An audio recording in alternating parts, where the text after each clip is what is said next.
इसी आवाज की खबर पर एक बार फिर मुहर लगी है। कैबिनेट की बैठक में आज संशोधित उड़ान स्कीम को मंजूरी मिल गई है। हमने 9 मार्च को आपको बताया था कि सरकार जल्द ही इस स्कीम को मंजूरी दे सकती है। इस पर ज्यादा डिटेल के लिए हमारे साथ जुड़े संवाददाता रोहन सिंह। रोहन, आपने जो खबर बताई थी उस पर मुहर लग गई है, बताइए इस पर ज्यादा डिटेल्स क्या है अपने पास?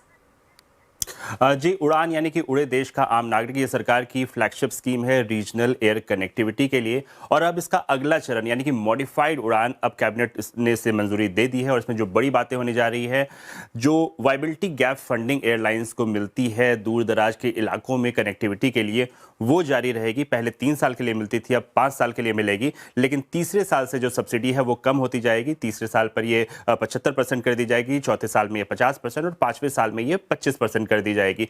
कुल मिला के वीजीएफ फंडिंग पर 10,000 करोड़ के लगभग ये खर्च होगा अगले 10 सालों के अंदर। और इसमें 80 से 90% जो वीजीएफ है वो केंद्र सरकार उठाएगी। और जो दूसरा चरण है इसका, वो एयरपोर्ट डेवलपमेंट पे होने जा रहा है। करीब 120 डेस्टिनेशंस को कनेक्ट करने की बात कही गई है और इसके लिए 100 नए एयरपोर्ट बनाए जाएंगे और साथ ही करीब 200 मॉडर्न हेलीपोर्ट बनाए जाएंगे। ये जो यहाँ जो फोकस रहेगा, हिली एरियाज पे रहेगा या फिर जो दूर दराज के इलाके हैं वहां पे रहेगा। एस्पिरेशनल डिस्ट्रिक्ट में कम से कम एक एयरपोर्ट या मॉडर्न हेलीपोर्ट जरूर रहेगा, इस पर फोकस किया गया है। और साथ ही मेड इन इंडिया जो एयरक्राफ्ट है उसकी खरीद के लिए भी 400 करोड़ रुपए इस स्कीम के तहत रखे गए हैं। जी बिल्कुल रोहन, बहुत बहुत शुक्रिया इस पूरी जानकारी के लिए। एलपीजी के नाम पर ग्राहकों से अतिरिक्त चार्ज वसूल रहे रेस्टोरेंट और होटल्स को सेंट्रल कंज्यूमर प्रोटेक्शन अथॉरिटी ने चेतावनी जारी की है। अथॉरिटी के मुताबिक ये चार्ज पूरी तरह से अवैध है और ऐसा करने पर रेस्टोरेंट और होटल पर कार्रवाई हो सकती है। ज्यादा जानकारी इस पर दे रहे संवाददाता असीम मनचंदा। अभी कमर्शियल एलपीजी की शॉर्टेज चल रही है। जो होटल्स और रेस्टोरेंट है उनको सिलेंडर नहीं मिल रहा, अगर मिल रहा है तो वो भी उनको काफी महंगा मिल रहा है। तो इसको देखते हुए होटल एंड रेस्टोरेंट ने अपने बिल के अंदर एक अलग से चार्ज जोड़ना शुरू कर दिया था।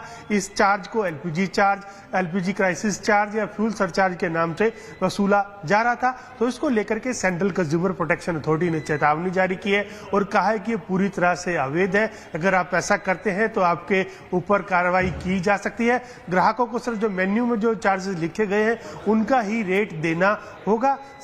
जो सेंट्रल कंज्यूमर प्रोटेक्शन अथॉरिटी है, इसने सभी राज्यों के सचिवों को कहा है कि अगर आपके यहाँ किसी रेस्टोरेंट में ऐसा हो रहा है तो उसके ऊपर कार्रवाई करें। इतना नहीं, ग्राहकों से भी कहा है कि अगर आपको पास ऐसा चार्ज आपके बिल में दिखाई देता तो आप रेस्टोरेंट को उसे हटाने के लिए कहें। अगर रेस्टोरेंट उसको नहीं हटाता तो उसकी शिकायत नेशनल कंज्यूमर हेल्पलाइन पे करे और सरकार इसके ऊपर कार्रवाई करेगी। यूएस, इजरायल और ईरान में भयंकर जंग के बीच बड़ी खबर आ रही है। अमेरिकी राष्ट्रपति डोनाल्ड ट्रंप अब युद्ध को खत्म करना चाहते हैं। वो ईरान के साथ बातचीत करना चाहते हैं। खबर है कि अमेरिका ने ईरान को युद्ध खत्म करने के लिए 15 पॉइंट का प्लान भेजा है। इस 15 पॉइंट में 1 महीने के सीजफायर से लेकर स्ट्रेट ऑफ हॉर्मुज को खोलने की बात कही गई है। दावा किया गया है कि यह प्रस्ताव पाकिस्तान के जरिए भेजा गया है। ज्यादा डिटेल के लिए हमारे साथ जुड़िए संवाददाता अरुणिमा।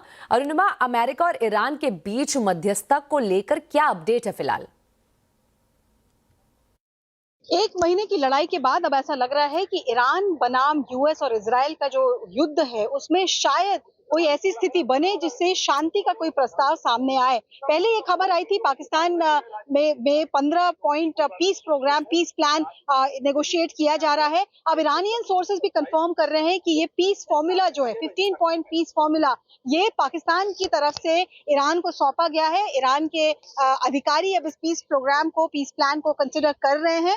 ये पीस प्लान जो है वो यूएस और इजराइल साथ में बनाकर पाकिस्तान को मीडिएट करने दे रहे हैं और पाकिस्तान जो है वो तेहरान से इस बारे में बातचीत कर रहा है, ऐसी खबर आ रही है। तो आखिर ये पीस प्लान क्या है? जो सूत्र बता रहे हैं उसमें यह है कि पहला जो पॉइंट है इस पीस प्लान का वो ये है कि ईरान को अपने न्यूक्लियर प्रोग्राम पर रोक लगानी होगी। किसी तरीके का कोई रेडियो एक्टिव मटेरियल या न्यूक्लियर मटेरियल जो उनके पास है वो उनको आईएईए, जो इंटरनेशनल एटॉमिक एनर्जी एसोसिएशन है, उनको सौंपना पड़ेगा फॉर स्क्रूटनी। और जो उनके पास एग्जिस्टिंग वेपन है उसको भी खत्म करना पड़ेगा। इजराइल ये भी चाह रहा है कि ईरान ये अश्योर करे कि वो सिर्फ सेल्फ डिफेंस के लायक ही अपने पास आर्मी और डिफेंस मैकेनिज्म रखेगा।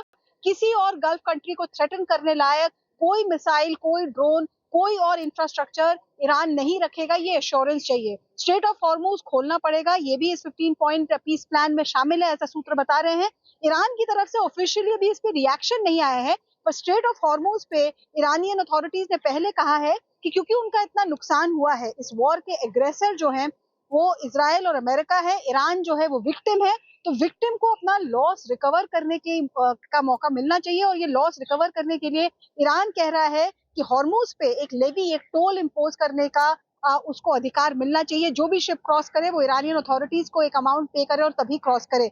तो क्या ये एक्सेप्टेबल होगा इजराइल को और अमेरिका को, गल्फ के कंट्रीज को, बाकी देशों को? ये बड़ा सवाल है। बट कम से कम अगर ये 15 पॉइंट फॉर्मूला एक्सेप्टेबल हुआ तो 1 महीने की सीज फायर की बात तो चल रही है। ईरान के आधिकारिक रिएक्शन का अभी इंतजार। शुक्रिया अरुणिमा इस पूरी जानकारी के लिए। ड्रोन और मिसाइल हमलों के बीच अब शांति की बातें हो रही है। इन सब के बीच अमेरिकी राष्ट्रपति डोनाल्ड ट्रंप ने दावा किया है कि ईरान इस बात पर सहमत हो गया है कि वो अब परमाणु हथियार नहीं बनाएगा। ट्रंप ने यह भी कहा है कि अमेरिका अच्छी बार्गेनिंग पोजीशन में है। ईरान के पास ना तो सेना बची है, ना ही नेवी, और ना ही उनके पास मिसाइल से सुरक्षा करने के लिए कोई डिफेंस सिस्टम है। ट्रंप ने कहा है कि ईरान के साथ बातचीत जारी है और जल्द ही कोई बड़ी डील हो सकती है। With no nuclear weapons, and they've agreed to that. There won't be any nuclear weapons. They're not going to have, and they're not going to have enrichment, any of those things. But look, I hate to say that we're in a very good bargaining position, and I hate to say that they're defenseless because, until that last missile is fired, they have little power. But we are in about the best bargaining position. We're way ahead of schedule.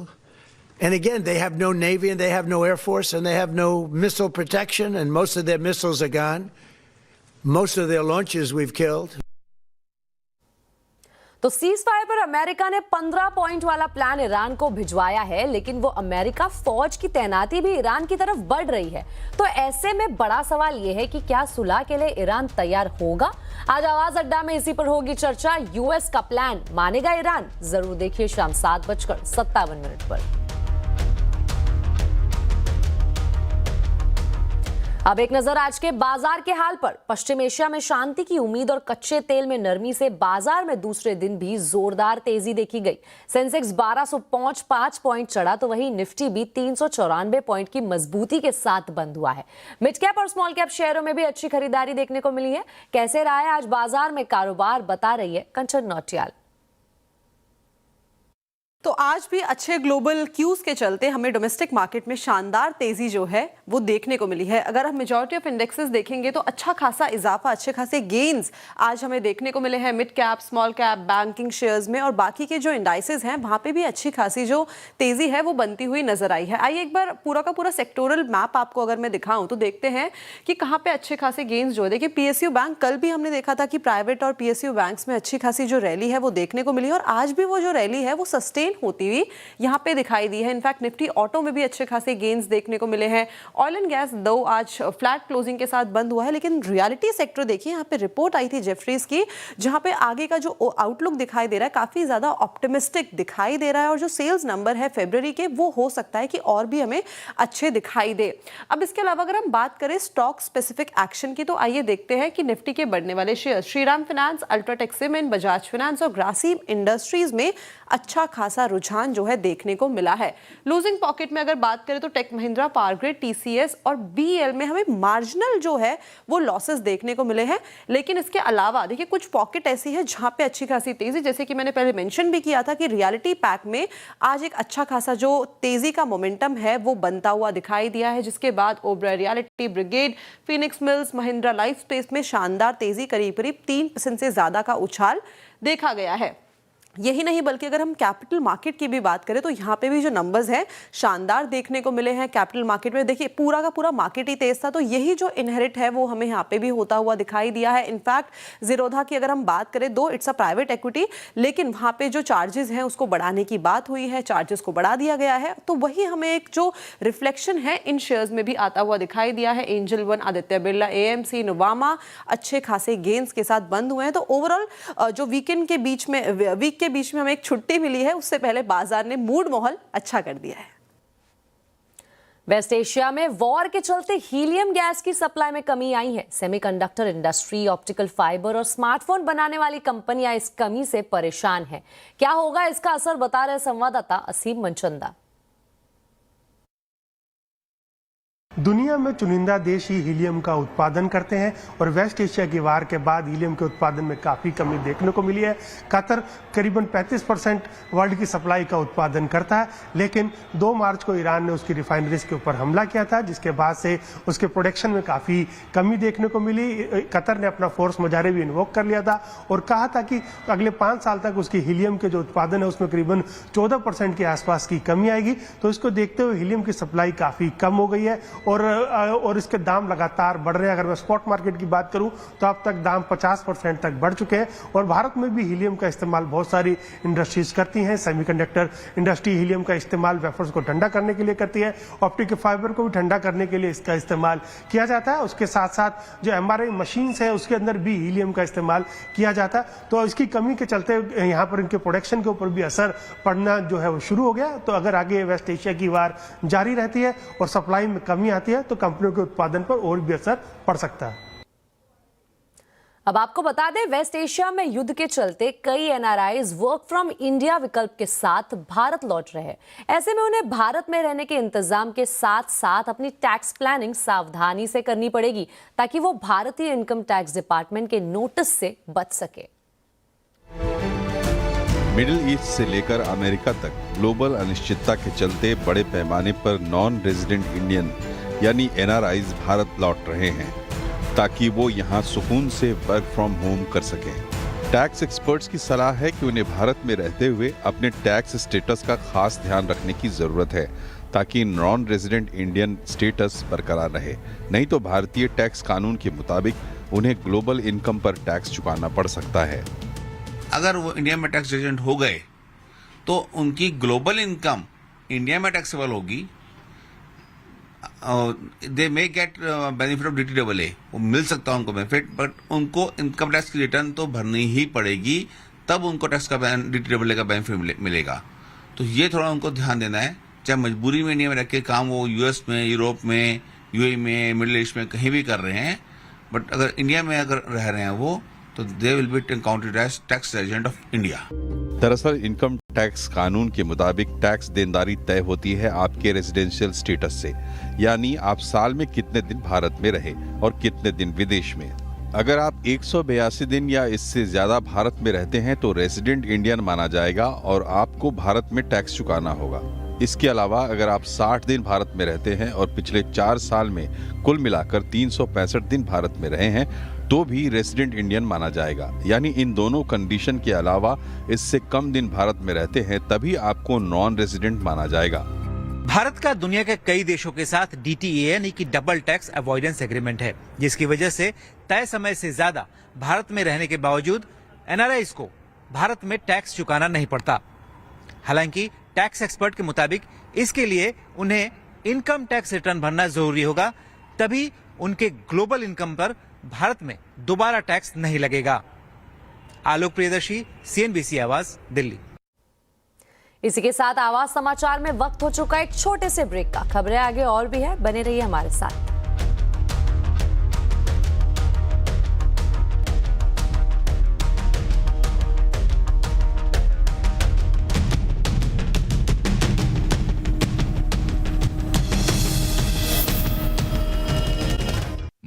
Break के बाद फिर एक बार स्वागत है आपका आवाज समाचार में। CNBC आवाज की खबर पर मुहर लग गई है।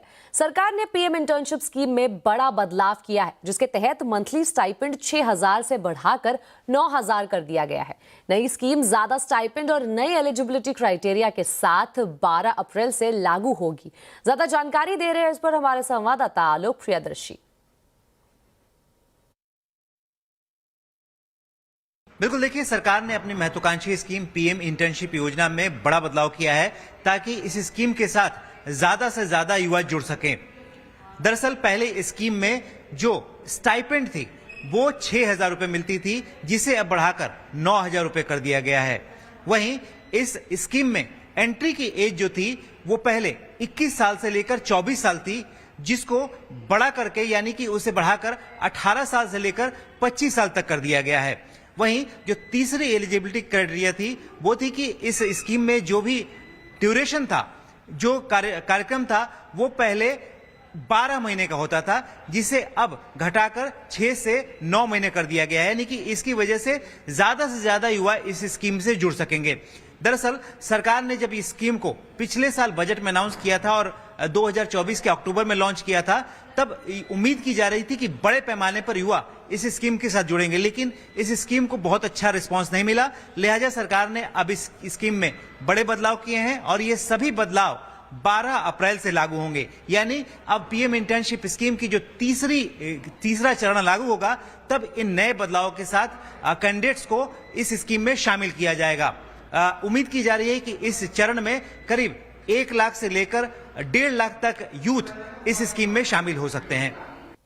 चलिए अब आपको बता दें, सरकार सोशल मीडिया पर आपत्तिजनक कंटेंट हटाने की समय सीमा 1 घंटा करने पर विचार कर रही है। अभी ये टाइम लिमिट 3 घंटे का है। सरकार ऐसा क्यों करना चाहती है, बता रहे संवाददाता असीम मनचंदा। सरकार के नोटिस भेजने के बाद सोशल मीडिया कंपनियों को किसी भी आपत्तिजनक कंटेंट को 24 से 36 घंटे के बीच में हटाना होता था, लेकिन सरकार ने नियम में बदलाव किया और कंपनियों को फरवरी में निर्देश दिए कि आप उस कंटेंट को 2 से 3 घंटों के अंदर हटाएंगे। लेकिन अब सरकार एक बदलाव और करने जा रही है। सरकार कंपनियों को निर्देश दे सकती है कि आप आदेश मिलने के 1 घंटे के बाद ही उस कंटेंट को हटा दीजिए। खासतौर पर कि सरकार की यह दलील है कि भारत में बहुत सारे लोग सोशल मीडिया का इस्तेमाल करते हैं और कोई भी कंटेंट बहुत जल्दी ही वायरल हो जाता है। तो अगर किसी भी कंटेंट से किसी को नुकसान पहुंचता है तो उसको कंपनियों को उसके ऊपर तुरंत एक्शन लेना होगा और 1 घंटे के अंदर ही उसको हटाना होगा। सरकार जल्दी सभी कंपनियों के साथ कंसल्ट करेगी और उसके बाद सरकार इस टाइमलाइन को घटा करके 1 घंटा कर सकती है। बढ़ते अगली खबर की ओर। नोएडा के पास जेवर में बने नोएडा इंटरनेशनल एयरपोर्ट का उद्घाटन 28 मार्च को प्रधानमंत्री नरेंद्र मोदी करेंगे। हालांकि फ्लाइट शुरू होने में अभी थोड़ा वक्त है, लेकिन एयरपोर्ट बनने से ही आसपास के इलाकों में प्रॉपर्टी की कीमतें आसमान छूने लगी है। कितना आया है ये उछाल, देखिए ये रिपोर्ट।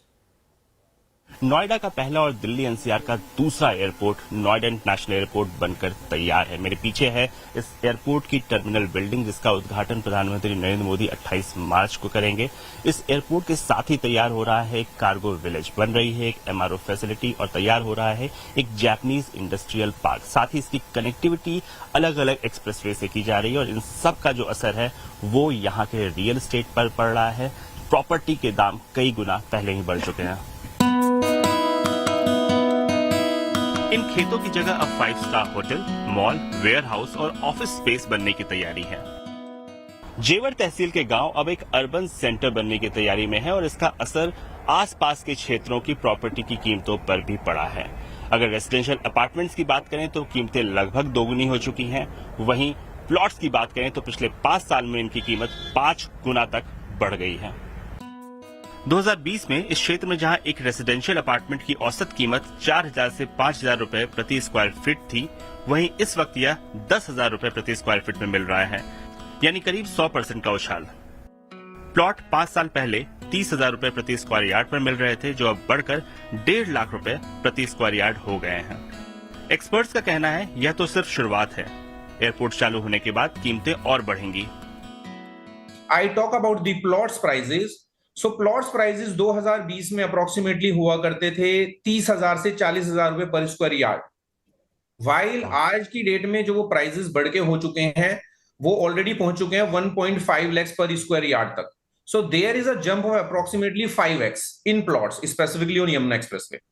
इस क्षेत्र में पिछले कुछ महीनों में प्रॉपर्टी डीलिंग का काम तेजी से बढ़ा है। निवेशकों ने एयरपोर्ट शुरू होने से पहले ही भारी मात्रा में निवेश कर दिया है, जिसकी वजह से कीमतें पहले ही काफी बढ़ चुकी हैं। अब भी इंटरेस्ट, हाँ, लोग बाग बाहर से आ रहे हैं, देख रहे हैं, समझ रहे हैं और जो जिसको इंटरेस्ट है वो ले भी रहा है। जमीनें तो बहुत बिक रही हैं और आज की डेट में जैसे कोई गांव है, छोटा सा भी गांव, तो उसमें 40 से 50% जमीन बाहर के लोगों ने खरीद चुके हैं। इस ग्रोथ की सबसे बड़ी वजह है शानदार कनेक्टिविटी। यमुना एक्सप्रेसवे से सीधी कनेक्टिविटी है। जेवर फरीदाबाद के 31 किलोमीटर ग्रीनफील्ड एक्सप्रेसवे को मंजूरी मिल चुकी है और गंगा एक्सप्रेसवे से भी कनेक्शन की योजना है। हालांकि प्रॉपर्टी की कीमत बढ़ने के साथ ही भूमि विवाद के मामले भी सामने आ रहे हैं। पिछले कुछ समय में ऐसे कई सारे मामले सामने आए हैं जहां एक ही जमीन को कई बार बेच दिया गया। अथॉरिटी ने भी लोगों को सावधान रहने की सलाह दी है, लेकिन फिर भी इस पूरे क्षेत्र में प्रॉपर्टी की कीमत को लेकर आगे भी संभावना बनी रहने वाली है और कीमतों में आगे भी उछाल जारी रहने की संभावना है। रोहन सिंह, जेवर। आवाज समाचार में अभी के लिए इतना ही। आप देखते रहे CNBC आवाज और अपडेटेड रहे खबरों पर हमारे सोशल मीडिया हैंडल्स के जरिए। नमस्कार।